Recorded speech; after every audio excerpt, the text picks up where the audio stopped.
प्रणाम मित्रों, मैं हूं विकास सक्सेना। सामाजिक एवं राजनीतिक घटनाओं के विश्लेषण के यूट्यूब चैनल चैतन्य में आपका स्वागत है। आप देख रहे हैं विकास की बात। इन दिनों संसद के दोनों सदनों में, लोकसभा और राज्यसभा में जबरदस्त हंगामा चल रहा है।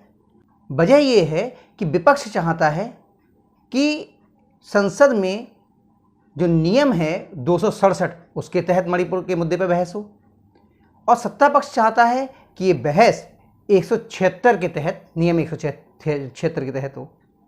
इस बात को लेकर लगातार गतिरोध बना हुआ है। सत्ता पक्ष यानी भाजपा ये आरोप लगा रही है कि विपक्ष इस मामले में बहस नहीं करना चाहता, इसलिए वो नियमों की आड़ ले रहा है।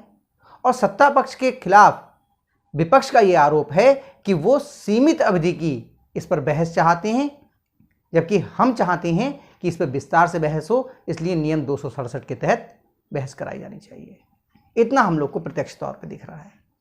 लेकिन आज क्या हुआ? आज कांग्रेस के सांसद गौरव गोगोई लोकसभा में सरकार के खिलाफ अविश्वास प्रस्ताव लेकर के आए, जिसे स्पीकर ओम बिरला ने स्वीकार कर लिया।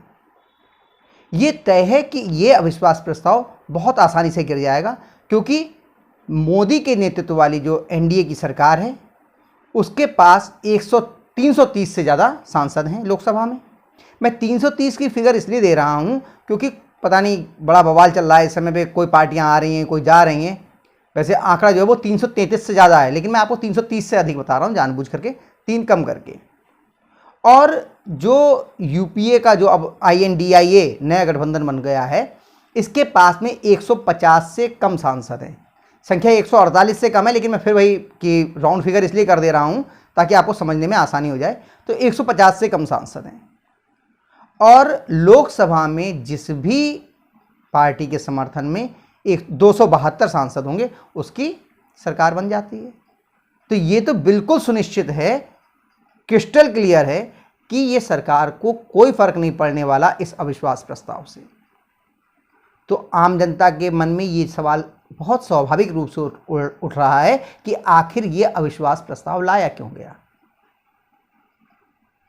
तो विपक्ष के नेता ये कह रहे हैं कि हम प्रधानमंत्री मोदी का बयान जानना चाहते थे, वो सुनना चाहते थे, इसलिए ये प्रस्ताव लाया गया है। क्योंकि नियम ये है कि जब अविश्वास प्रस्ताव लाया जाता है सरकार के खिलाफ, तो उस पर बहस की शुरुआत प्रधानमंत्री के भाषण से ही होती है। वो अपना उद्बोधन करते हैं, उसके बाद में बहस होती है, अंत में वो उन सब बातों का जवाब देते हैं, फिर मतदान होता है, और तब तय होता है कि सरकार का सदन का सरकार में विश्वास है अथवा नहीं। तो क्या जिद सिर्फ मोदी को बुलवाने की थी, या मोदी को मणिपुर के मुद्दे पर बुलवाने की थी? ये सबसे बड़ा सवाल है। आखिर विपक्ष चाहता क्या था? विपक्ष ये कह रहा था कि हमें पर्याप्त समय नहीं दिया जा रहा है मणिपुर पर बहस करने के लिए। तो अगर अविश्वास प्रस्ताव पर बहस होगी तो क्या वह केवल मणिपुर के मुद्दे तक सीमित रहेगी? ये पहला सवाल है मेरा, जो विपक्ष के नेताओं को देना चाहिए।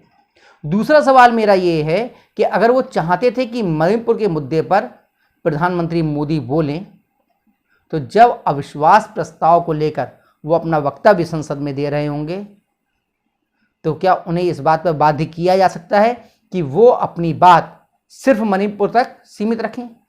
तो उत्तर है नहीं।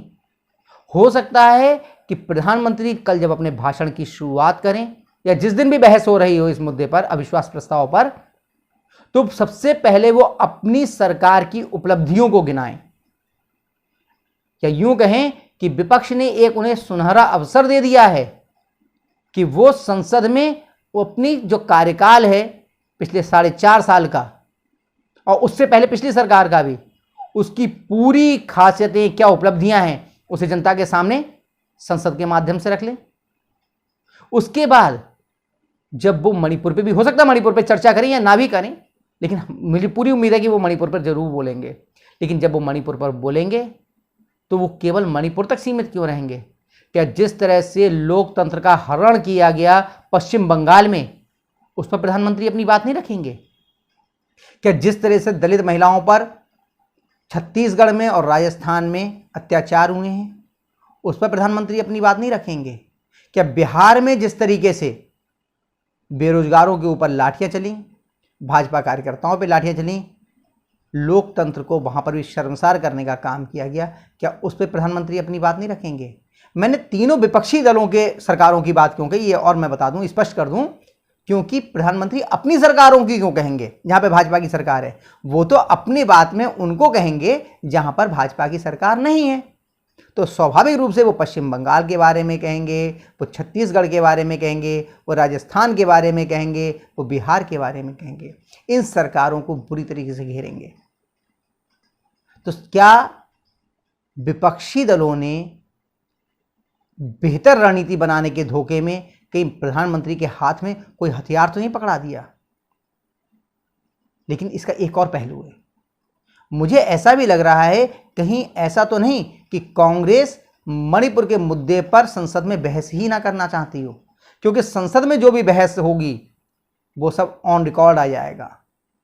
और मणिपुर के हालात इतने खराब क्यों हुए, इसकी ऐतिहासिक गलतियां क्या क्या रही हैं, किस प्रकार से वहां पर अफीम का जो कारोबार है, काला कारोबार, वो पनपा, किस तरह से वहां की 64% से ज़्यादा आबादी जो है मैतेई, उसको महज 10% जमीन तक सीमित कर दिया गया मणिपुर की।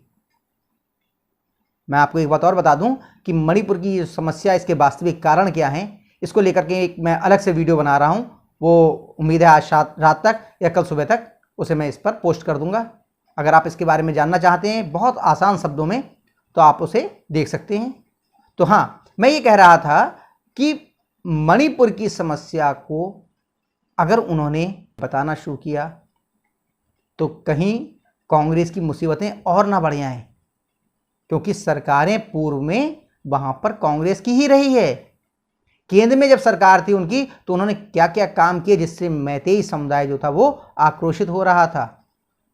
कुकी लोगों के लिए किस तरह से बहुत ज्यादा सुविधाएं प्रदान की गईं, एक तरफा झुके हुए फैसले होते थे वहां पर। तो अगर ये सब संसदीय बहस के बाद ऑन रिकॉर्ड आ जाते तो मुसीबत एक नई तरह की कांग्रेस के सामने खड़ी हो जाती।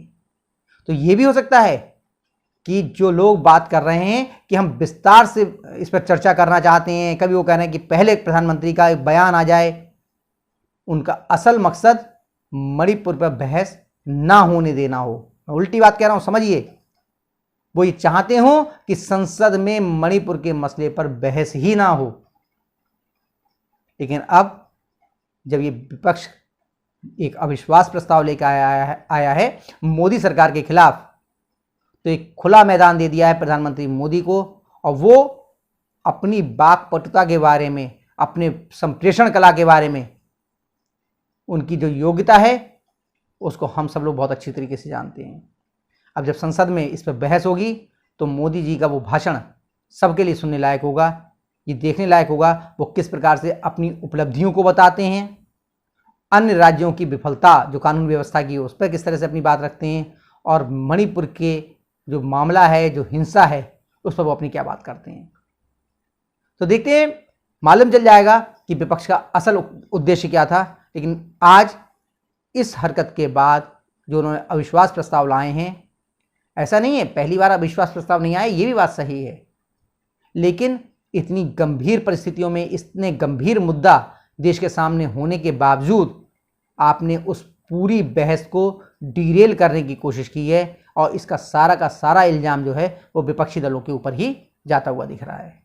तो आज के अंक में बस इतना ही, अगले अंक में हम लोग फिर मिलेंगे, तब तक के लिए अनुमति दीजिए। आपसे अनुरोध है कि अगर आपको ये वीडियो पसंद आया हो तो इसे लाइक कीजिए, शेयर कीजिए, और हाँ, अगर आप इस चैनल पर नए हैं तो आपसे ये भी अनुरोध है कि इस चैनल को सब्सक्राइब करने के बाद नोटिफिकेशन का बेल आइकन अवश्य दबाइए। धन्यवाद, प्रणाम।